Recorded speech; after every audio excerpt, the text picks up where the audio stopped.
आणि तुमचे दादा त्या स्वप्नील वाडेकर सारखे भिडू गोळा करतात। तिचं मन माझ्यापासून कायमचं लांब नेऊन ही रस्सीखेच जिंकण्यासाठी।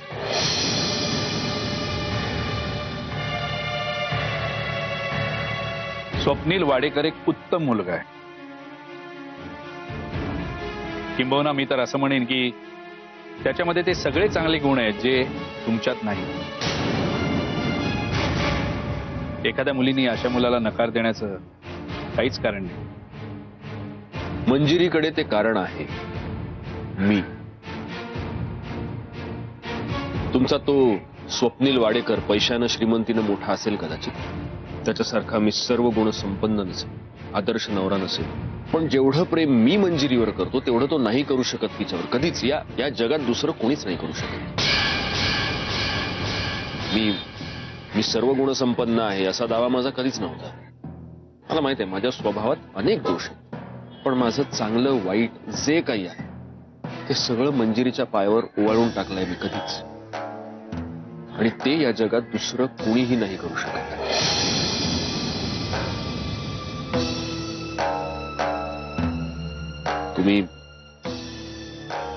तुम्ही तुमचा वेळ मला दिलात त्याबद्दल खरंच थँक्यू। येतो। सत्यजितराव, मला मनूला सुखी बघायचं आणि मनूचा संसार टिकण्यात जर तिचं सुख असेल तर या रस्सीखेच स्पर्धेत मी तुमच्या बरोबर आहे।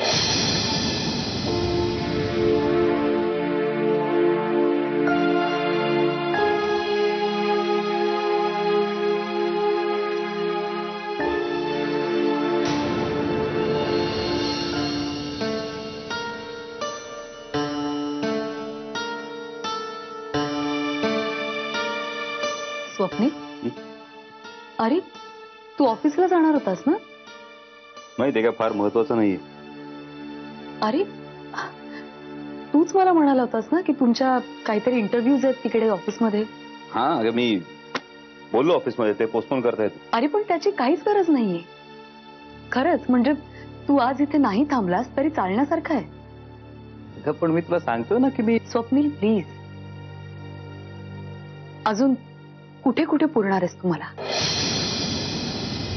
आणि मी तरी का दबून राहायचं या उपकाराच्या ओझ्याखाली? उपकार मला नाही वाटत की मी, पण मला वाटतंय ना तसं। कालपर्यंत नव्हतं वाटत, पण आज वाटतंय मला तसं। काल तू मदतीला धावून आलास, खरंच सांगते मी ह्या उपकाराची परतफेड मी आयुष्यभर नाही करू शकणार।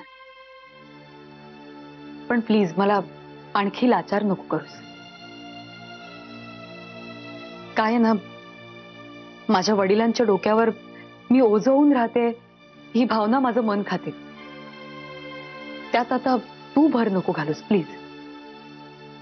उपकार करायचे असतील तर एवढे उपकार कर माझ्यावर बस।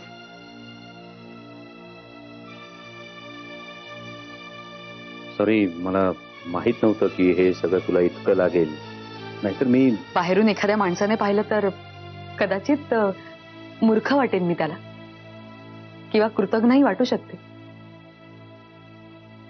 पण सध्या तरी मला मी लाचार वाटते,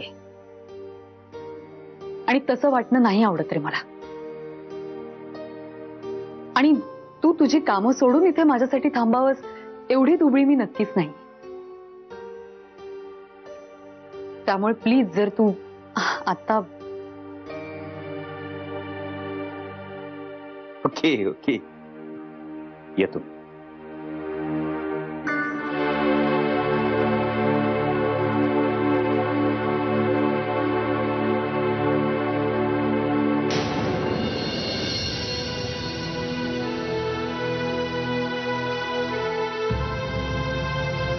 मंजिरी, अगं स्वप्नीलराव बोलावते ती।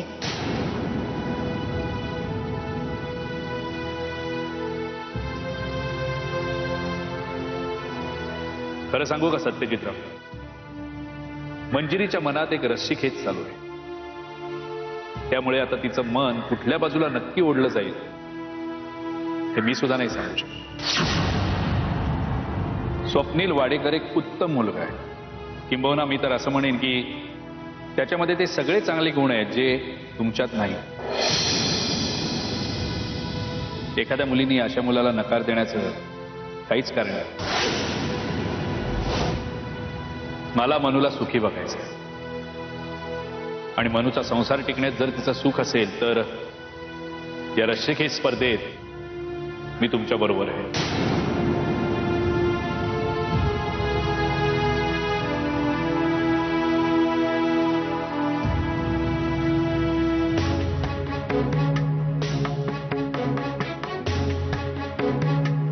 हाँ सनी, सत्या बोल रहा हूं.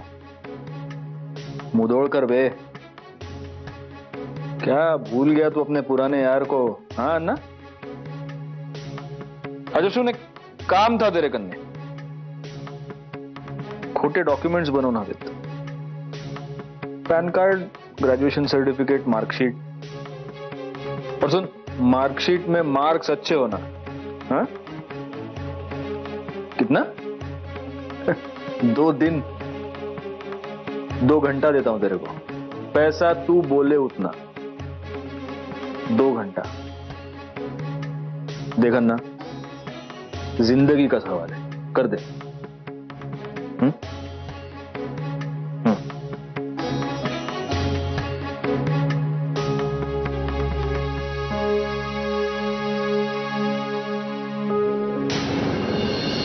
हॅलो. हा हॅलो हॅलो वहिनी, म्या बोलतेय. म्या इथं प्रियाच्या घरी पोहोचले. अगं पण तिचं घर बंद आहे, इथं कोणच नाही. आणि म्या तिला फोन लावते पण तिचा फोनच लागना झालाय. मला ना वहिनी काहीच सुचत नाहीये. आता काय करू म्या? कुठं असेल ही पोर? वहिनी, त्या का तोंड्या होळकराच्या माणसाने तर नेलं नसेल ना तिला? वरच 1 मिनिट, तुम्ही शांत व्हा. तुम्ही अशा गांगरून जाऊ नका. हे बघा प्रिया कुठेतरी इकडे तिकडे काहीतरी कामासाठी गेली असेल. तुम्ही जरा शेजारी बाजारी विचारून बघा ना. आता इथं शेजारी कोणाला विचारू? मला तर काही सुधारणा झालंय बघा. बघते मी काहीतरी बघते आणि मी करते तुला फोन. पण मला फोन करत राहा आणि तुम्ही घाबरू नका. मुख्य म्हणजे हा बरं मी ठेवते फोन.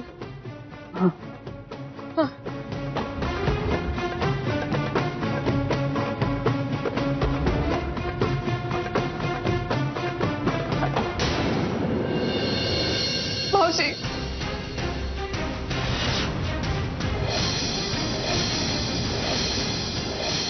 प्रिया, अगं तू कशी आलीस पुण्याहून?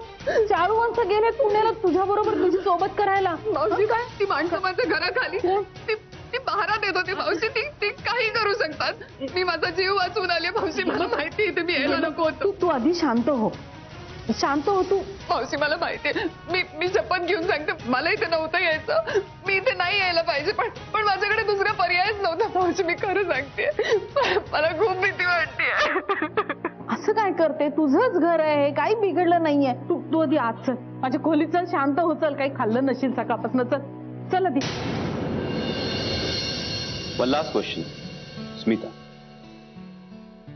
एका तराजूत एका पारड्यात आपण 1 किलो कापूस ठेवला आणि दुसऱ्या पारड्यात 1 किलो दगड ठेवला, तर कशाचं वजन जास्त असेल?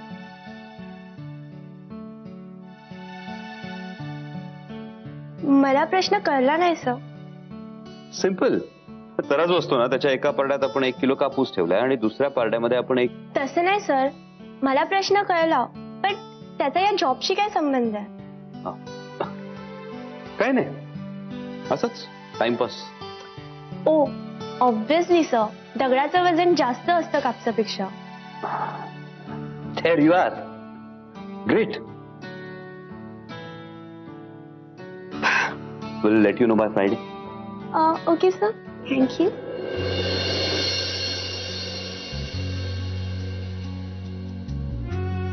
Good.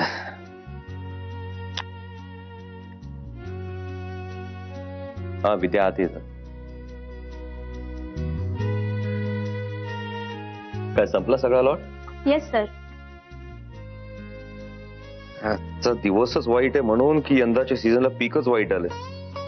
ते साध्या साध्या प्रश्नांची उत्तर देताना सापडतात हे लोक. बरं मी काय भूतांच्या राजाचं नाव सांगा असे प्रश्न विचारत नाहीये ना. अरे किमान देशाच्या उद्योग मंत्र्यांचं नाव तर माहित असायला पाहिजे. MBA स्टुडंट्स आहेत ना. सर बाहेर अजून एक मुलगा आलाय. ऍक्च्युली त्यांनी अर्ज केला नव्हता बट ही इज वॉकिंग. त्याला कुठल्या तरी ओळखीच्या माणसाकडून कळलं आपल्या रिक्रुटमेंट बद्दल. पाठवू का त्याला आज? पाठव. जगात किती अज्ञान आहे त्याचा आणखी एक नमुना बघूया. नाव काय त्याचं? संजय सरंजामे. सरंजामे. पाठव.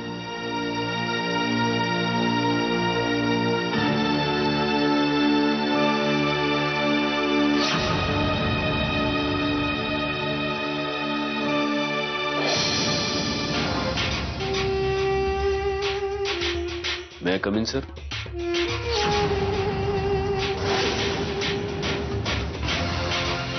Yeah.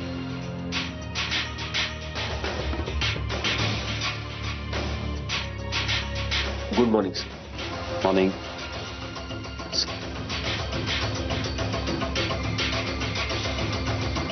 सर मी संजय सरंजामे. बसा. जेम्स बॉन्डचं पिक्चर खूप बघतो वाटतं. नावही अगदी तसंच सांगितलं. My name is Bond. James Bond. Sanjay Saranjame.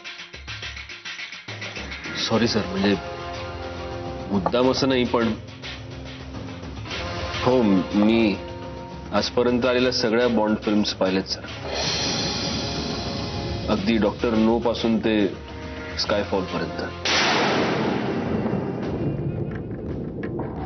अच्छा. मग आतापर्यंत कुठल्या कुठल्या नटांनी जेम्स बॉन्डचं काम केलं रे? 7 सर. सगळ्यात आधी शॉन कॉनरी, मग जॉर्ज लेझनबाय, मग sir David Niven, Roger Moore, Timothy Dalton, Pierce Brosnan आणि आता डॅनियल क्रेग.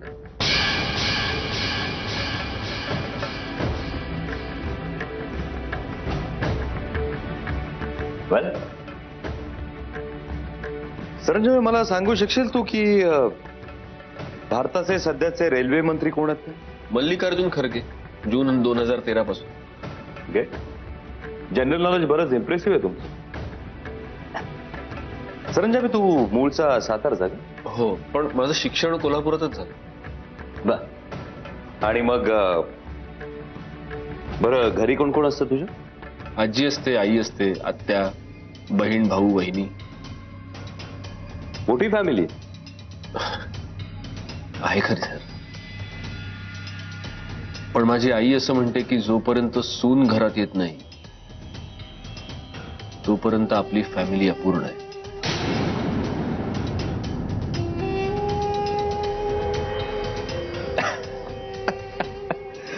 सगळ्या आया असंच म्हणतात. पण मग आधी कुठे नोकरी करत होता? मधुरा एंटरप्राइजेस. लँड डीलिंग करणारी एक फर्म आहे. आमच्या सरांचं लेटर आहे फाईलमध्ये. काय नाव काय सरांचं? सत्यजित मुधोळकर.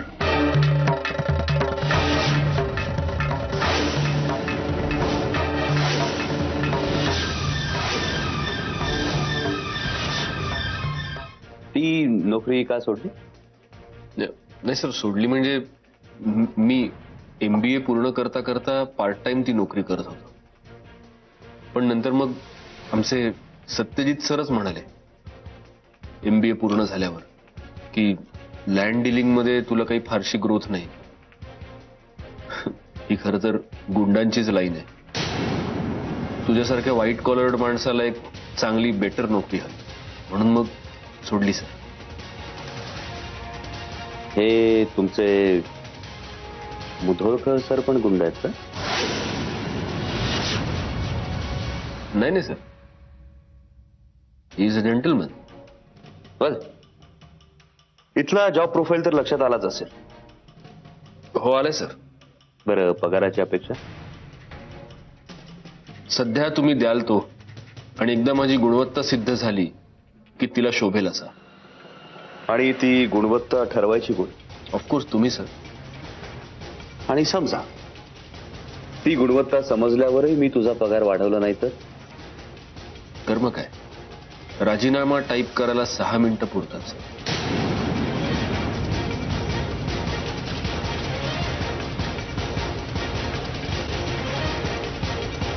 म्हणजे तू कधीही नोकरी सोडू शकतो. नाही सर, खरं सांगायचं तर मला खूप गरज आहे या नोकरीची. माझं कुटुंब अवलंबून आहे याच्यावर. पण कसं आहे सर, स्वाभिमान मोडून काम करायला माझ्या आईनं नाही शिकवलं मला. तेवढं तुम्ही जपा, बाकी मी जीव टाकून नोकरी करेन. गेट बाहेर थांब, विद्या बोलेल तुझ्याशी. Thank you sir. सरंजाम आहे. हा sir. 1 minute. The last question. एका तराजूत 1 किलो कापूस ठेवला आणि दुसरीकडे 1 किलो दगड ठेवला तर कशाचं वजन जास्त असेल? दोन्हीचं वजन सारखंच सर, 1 किलो. अपॉइंटमेंट लेटर घेऊन जा. पण सर म्हणजे मला उद्यापासून जॉईन करतोस. Thank you sir, thank you so much. Vidya बोलेल तुझ्याशी. माझ्या आईला फार आनंद होईल सर. Thank you so much.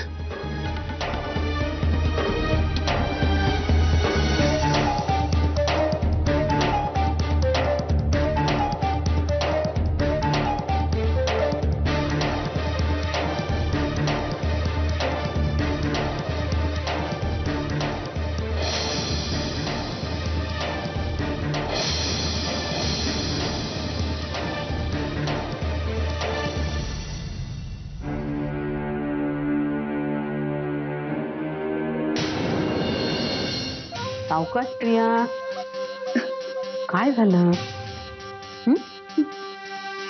औषधी अगं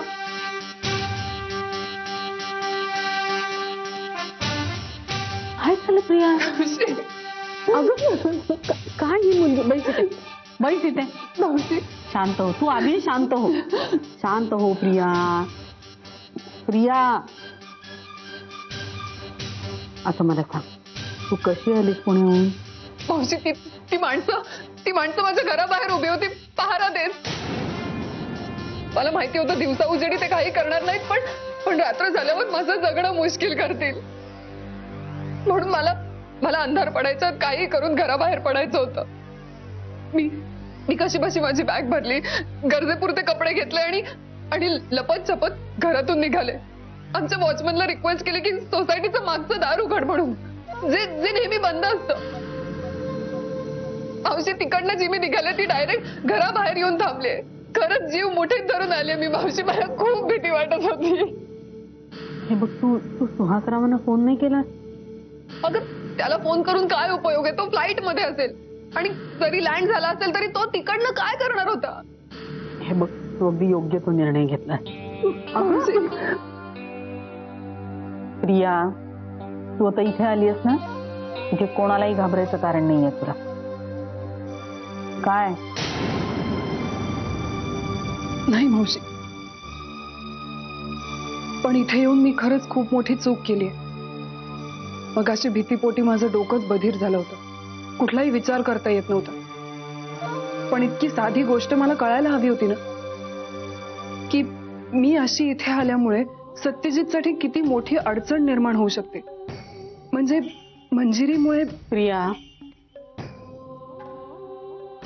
हा सगळा विचार तू करू नको.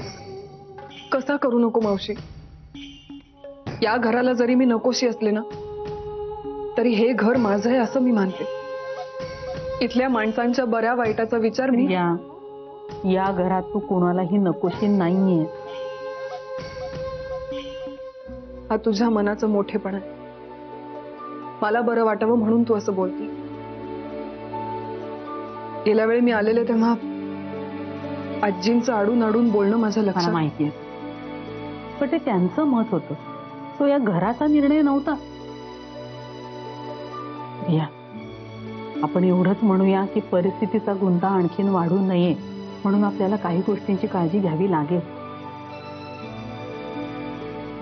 प्रिया, काहीही झालं तरी हेच तुझं माहेर आहे. उद्या तुझ्यावर किंवा सुहासरावांवर कुठलीही अडचण आली तरी हे घर तुमच्या पाठीमागे खंबीरपणे उभं राहणार आहे.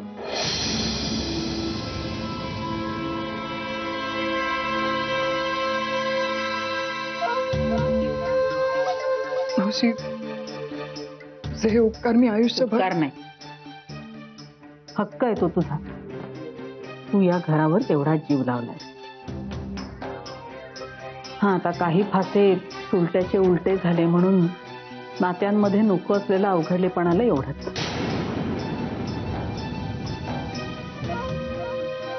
धाग्याला बसलेली गाठ आहे ही.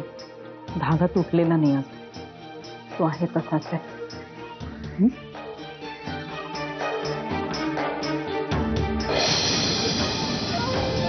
ज्यावेळी तुला जिन्यावरनं खाली ढकललं होतं तेव्हा जर तू खरंच मेली असतीस तर आज कोण उभं राहिलं असतं ग माझ्या पाठीशी?